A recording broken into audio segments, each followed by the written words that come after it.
Inilah Desa Neglasari dengan jumlah kurang lebih 6.000 jiwa. Tanah yang subur sehingga pertanian, perkebunan, dan mengolah hasil bumi menjadi sumber utama warga. Salah satunya pisang. Hampir semua warga Desa Neglasari menanam pohon pisang yang tumbuh di antara tanaman lain. Bersama dengan Teh Ani, saya akan memanen pisang di kebun.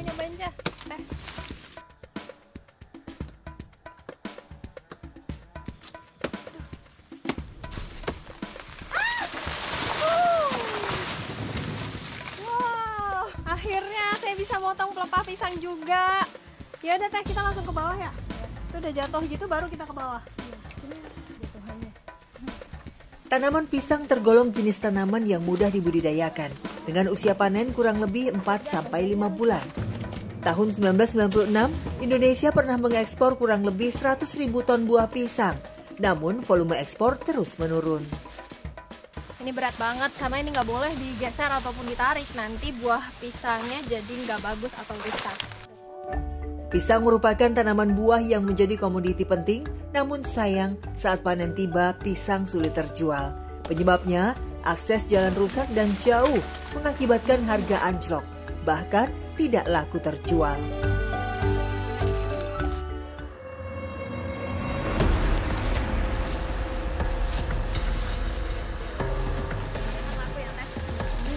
Jalan tanah dan bebatuan membuat ojek menjadi satu-satunya transportasi.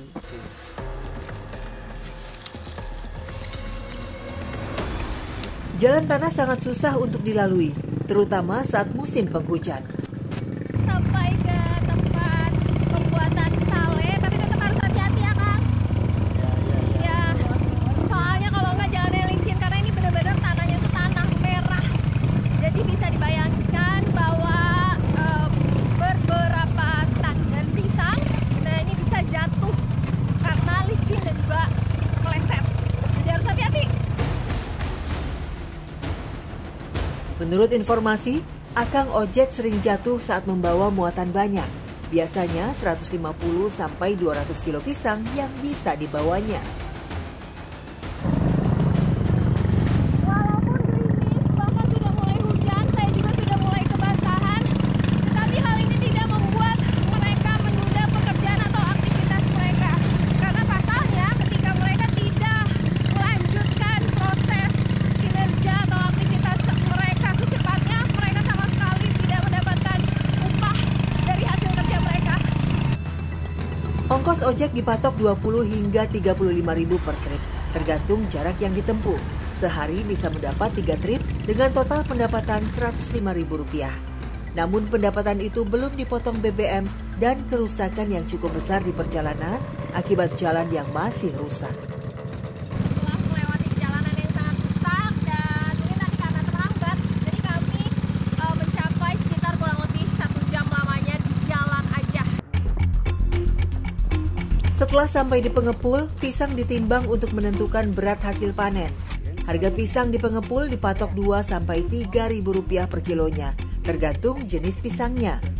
Sebagai perbandingan, harga eceran di Jakarta hingga mencapai Rp30.000 per kilonya. Sungguh, selisih harga yang sangat jauh membuat petani gigit jari. Keberadaan pasar tradisional masih menjadi tujuan belanja mingguan warga Neglasari untuk membeli kebutuhan dapur. Saya bersama Teh Ani dan Kang Diman, suaminya, mau belanja sekalian menjual pisang. Kami harus naik motor modifikasi menuju ke pasar. Tak hanya jarak yang jauh, kami pun harus menyeberang sungai untuk menuju pasar.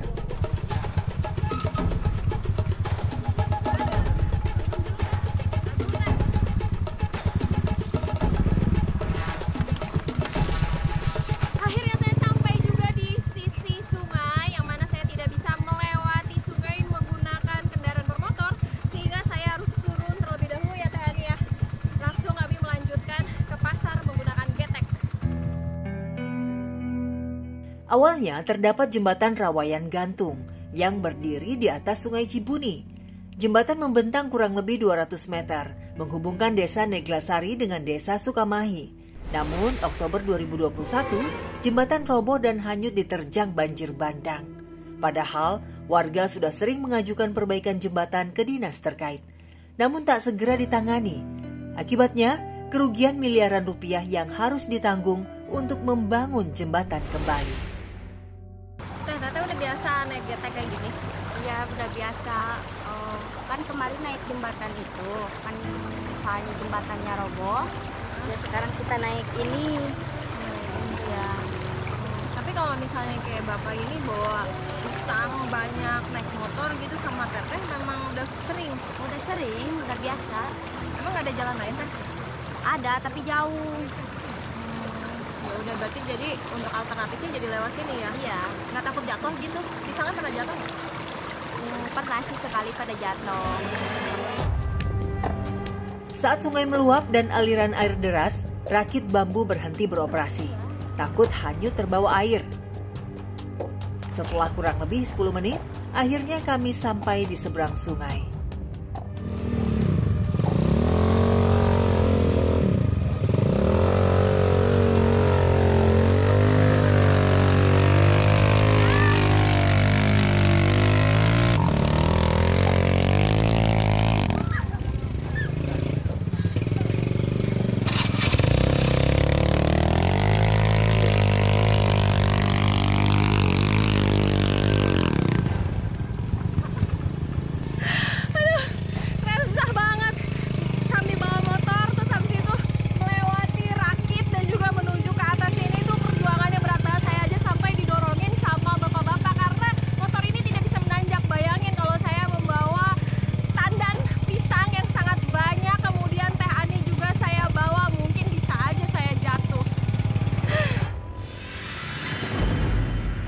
Jarak pasar hanya kurang lebih 300 meter dari tempat penyeberangan sungai.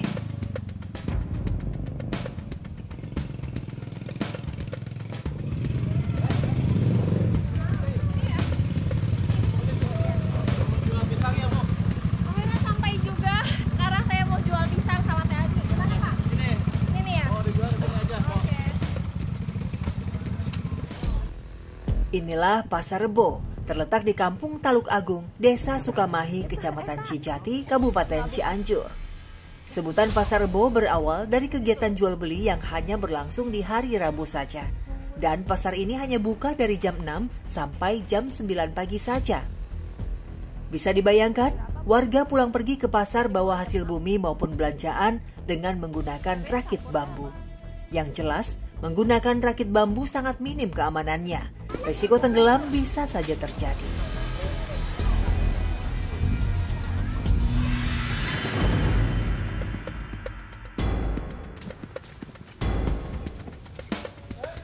Banyaknya pohon aren, maka tak heran warga banyak memproduksi gula aren. Salah satunya Pak Anas dan keluarga.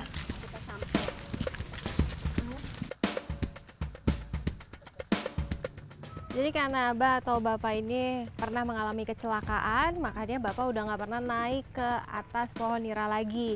Nah, akhirnya sekarang ada Teh Ani. Teh Ani mau mencoba naik untuk mengambil nira dan buat bantuin Bapak juga. Ya, Teh. Meski berat dan beresiko, Teh Ani bekerja menjadi buruh sadap nira. Ia menjalani pekerjaan ini demi menyokong ekonomi keluarga. Nira disadap setiap 12 jam sekali, pagi dan sore. Teh Ani bersiap mengambil lodong yang berisi air nira yang sebelumnya sudah disadap. Tak kurang dari 5 liter air nira harus diturunkan dengan posisi tumpuan pijakan jempol kaki yang teguh agar air nira tidak tumpah.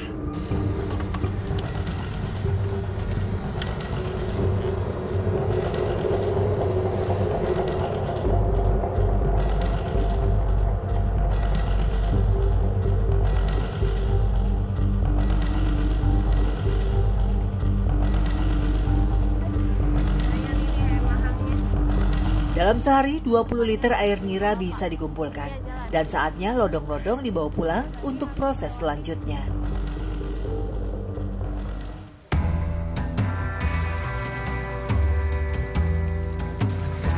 Disinilah tempat pembuatan gula milik Pak Anas Makruf, yang sudah 48 tahun bekerja menjadi pembuat gula aren. Dengan sekuat tenaga, Pak Anas terus melanjutkan pekerjaan yang sudah diwarisi turun-temurun ini. Untuk membuat proses gula merah itu nggak gampang, jadi harus diaduk selama kurang lebih 2-4 jam dan supaya buih-buihnya itu tidak mengerak ke pancinya. Jadi harus diaduk-aduk terus dan resikonya adalah kena asap terus, jadi saya kepanasan dan juga berkeringat. Setelah dididihkan selama kurang lebih 6 jam, gula cair harus diaduk hingga buihnya hilang dan tidak gosong. Pencetakan baru boleh dilakukan setelah air nira panas didiamkan sekitar 5 menit. Jadi kalau mau mencetak gula merah, itu harus secepat mungkin. Ketika sudah mulai mendidih, harus langsung dimasukkan ke dalam cetakan. Karena kalau enggak, ini cepat mengeras. Nah, ini juga kekentalannya sudah semakin tebal nih, karena sedikit lagi sudah mau mengeras. Jadi saya harus buru-buru buat masukin ke tempat cetakan. Dan juga yang paling penting adalah harus hati-hati, karena ketika gula merah ini kena tangan atau kena kulit, itu bisa terbakar rasanya. Setelah dimasukkan ke tempat cetakan, ini ditunggu sekitar 10-15 menit, kemudian harus dibalikan. Nah, ini harus dibalikan itu supaya kenapa, Teh? Supaya dia copot. Supaya copot, ya. Supaya lepas dari cangkangnya gitu, Teh. Iya. Dalam sehari, Pak Anas dan keluarga bisa membuat hingga 10 kg gula aren dari 20 liter air nira yang dikumpulkan. Setelah mengeras, gula aren lalu dibungkus dengan daun pandan yang membuat gula beraroma harum dan lebih awet. Kalau pengalaman itu Pak, nyadap ya. Kalau majak itu susahnya, kalau dia sudah ada hujan gini, ada petir, itu susah ditunda dulu. Kalau sudah petir yang tidak ada, majak gitu. Susahnya tuh carinya kayu bakar, harus beli gitu ke orang-orang lain. Berarti dibantu juga ya Pak sama anak? Sama anak. Saya sudah 4 tahun, baru tahun 86 kan Bapak musibah nih. Tabrak sampai Bapak 4 tahun dan sudah ditulang nyadap ke anak. Sampai sekarang belum manjat lagi.